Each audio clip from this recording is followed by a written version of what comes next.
Hello. In this lesson, I want you to write and analyze conjectures by using inductive reasoning, and I want you to disprove conjectures by using counterexamples. So vocabulary you're going to come across is inductive reasoning, conjecture, and counterexample. First off, let's take a look at the first two vocabulary words. Inductive reasoning is a process of using examples and observations to reach a conclusion. In other words, you look for a pattern.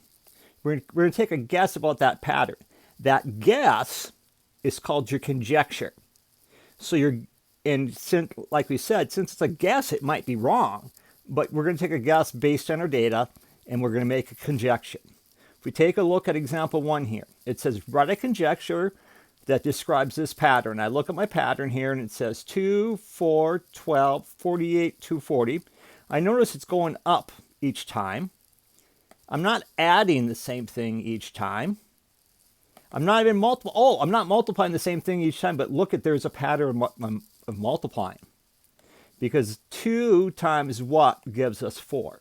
Well, 2 times 2 gives us 4. 4 times 3 gives us 12. So it looks like we're going up by one more each time. 48 times 5 is 240.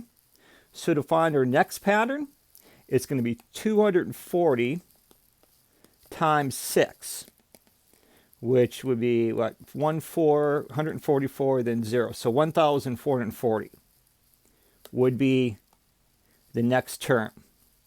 And we could look at a conjecture with figurative numbers too. On example 2 here, it says, write a conjecture that describes the pattern shown. Then use your conjecture to find the next item in the sequence. Well, it looks to me like I start with one triangle.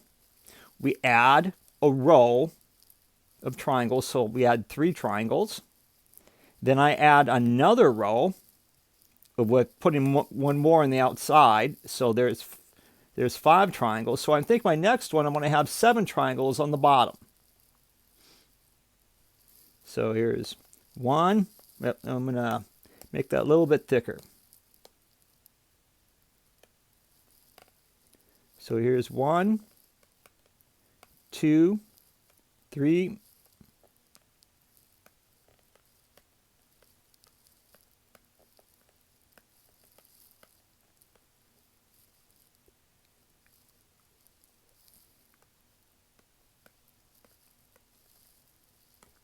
and there we have it.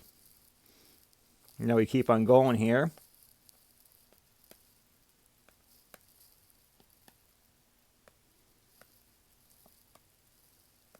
Didn't draw that very well, but we get the idea.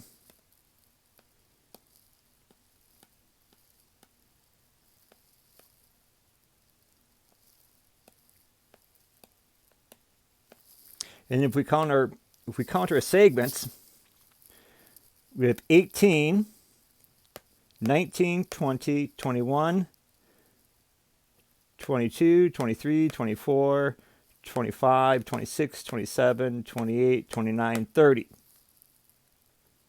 So we have 30 segments. If we notice what's happening each time, I'm going up by a multiple of 3. Because 3 plus 6 gives us 9. 9 plus 9 gives us 18.